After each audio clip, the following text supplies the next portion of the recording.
But we're going to start with the WNBA and a moment that happened yesterday that really sparks an interest in me as somebody who used to do public relations. And it is a fascinating, fascinating story. If you're just coming into the party, I'll give you like a Cliff's Notes version of what's happening. Paige Bueckers was the top pick last year for the Dallas Wings. And the Wings franchise has been reeling. They fired their coach last year at the end of the season. Apparently, he was not very good at all. They only won a handful of games. Apparently, they've had a pretty good offseason, but they had the number one pick in the draft. And, you know, if there's anything about this year's WNBA draft that, because I love Andrea Carter, she's the best. She's like one of my favorite analysts across all sports. And watching her and watching Malika Andrews getting ready for this year's draft, it became apparent that there was no surefire number one pick.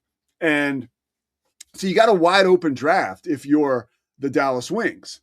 Olivia Miles, who I got to cover this year doing work for the Big 12, is a very, very good player. Lauren Betts, phenomenal player. There's a girl from Spain who's 19 years old who apparently is like a franchise player. There were a lot of players, not a lot, but there were other players who easily could have gone number one to the Dallas Wings. So what do? Well, they draft Azzi Fudd. Azzi Fudd, what's her relationship to the Dallas Wings prior to this? Well, apparently she was Paige Bueckers' girlfriend and still might be today. But the two were, no doubt about it, linked romantically, public about it, social media, all that kind of stuff. And it was a fun, neat story until the Wings actually make the move to draft Azzi Fudd, which is kind of nuts if you think about all the options that they had. But okay, like maybe you've got a GM who's like this, maybe Azzi Fudd is Michael Jordan, right, to this GM. And we've got to have her. Like I don't want Clyde Drexler. I want this. I want Michael Jordan. I want Azzi Fudd. I don't want Olivia Miles. So you draft Azzi Fudd. Now, the night of the draft, it was bare. Nobody touched it, really. Nobody touched it. Now, imagine that. Now, imagine another sport where there's two guys, and in today's society, you can't rule it out, and it's all good. It's all good. Like, I'm all for people doing what they're comfortable doing and what they're drawn to. And, if two guys were lovers and, let's say Fernando Mendoza after this year had a guy that he dated at Indiana and he's the number one running back in the country and they draft him to the Raiders. Like that would be a very big topic. It would be a very big topic. Okay. And it should be a very big topic because you can't quite have it both ways when, and this goes back to the PR thing. If you are with a team and you make a curious draft pick or a notable draft pick, people are going to want to talk about that draft pick. Okay.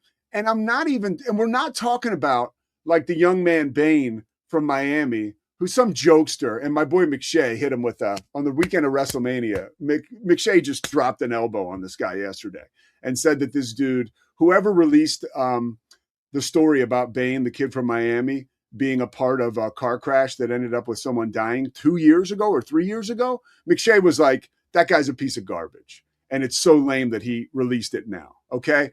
Like this is not that. This is the toy department compared to that.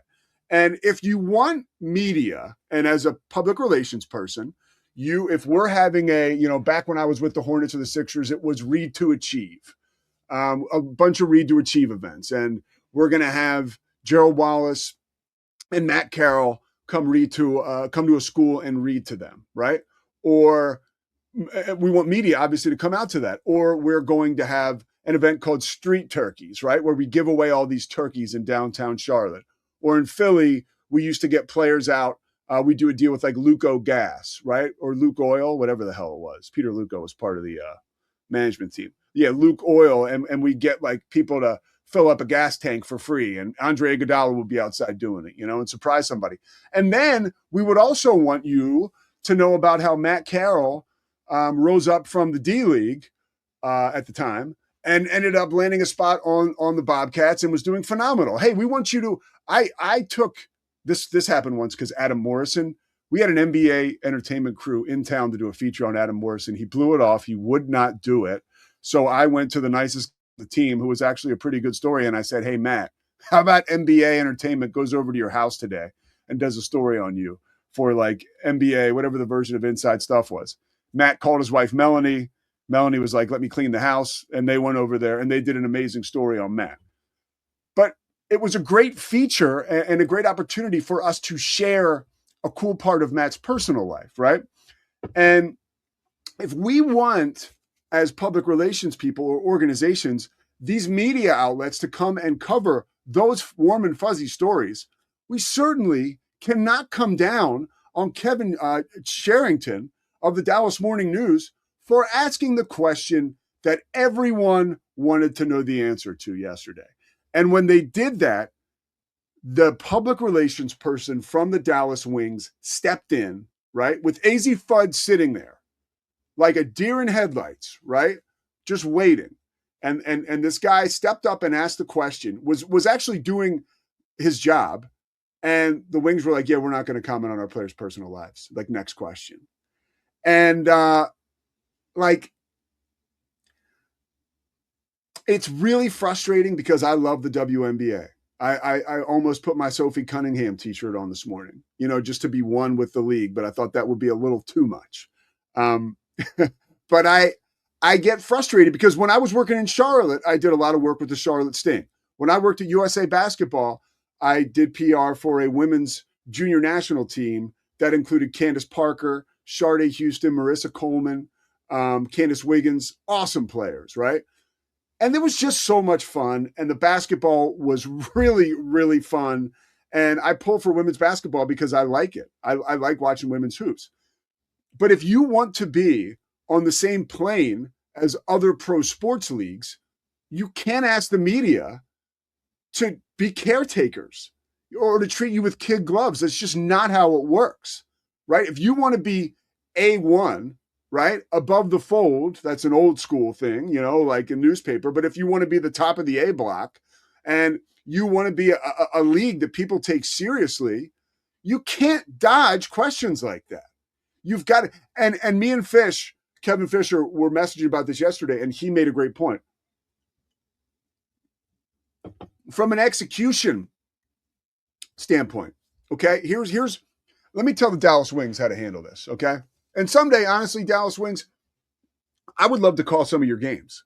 I would love to fill in. I'm wide open all summer long. I call a kick-ass basketball game. Just ask people at NBC and ESPN, and there's many people around the country who might disagree. But I would love to call Dallas Wings basketball games. Now, that being said, if I had a chance to chat with your public relations staff, I would tell them how I would have done things yesterday, if they asked. But this is my show, so I get to tell you what I think. First of all, you prep Azzi Fudd, and you ask her questions. What are you, like, hey, I know we just met, Azzi, because it is kind of weird for these PR people. But and at this point in time, I would imagine she's got all kinds of handlers and managers because women's basketball is a comet right now, okay? So you say, hey, whether somebody in her camp, someone has to say, okay, Azzi, like, where are you with this relationship? You guys together? You're not together? Is it something that you're comfortable talking about? And she may be like, look, I really don't want to talk about it. It's just not something I'm comfortable talking about. We just broke up, Paige just dumped me or I just dumped her. It's kind of toxic right now. Well, let me do you a favor. I'm now still the PR person for the Wings, right? Look, I think it would be a great idea if you just answered the question one time, right? Give them like a little catnip, like, I love Paige. I cannot wait to work with her again on the basketball court. Obviously, we share great chemistry at UConn on and off the court.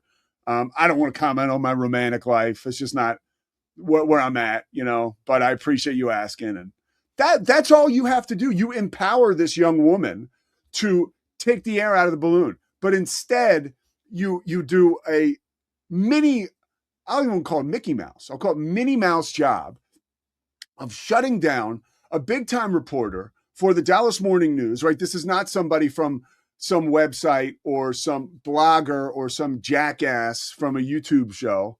Like if I was sitting there with a little clown thing on my nose, like, beep, beep, beep, beep. Like, no, like this is a real media outlet. It's not Benji Bronk or Stuttering John from the Howard Stern show.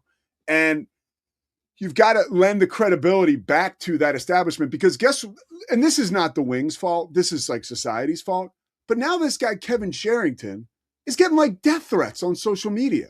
People are losing their minds about what he did and how wrong he is. And I understand that in today's society, we don't really take true journalism quite as seriously as we used to. And I understand that.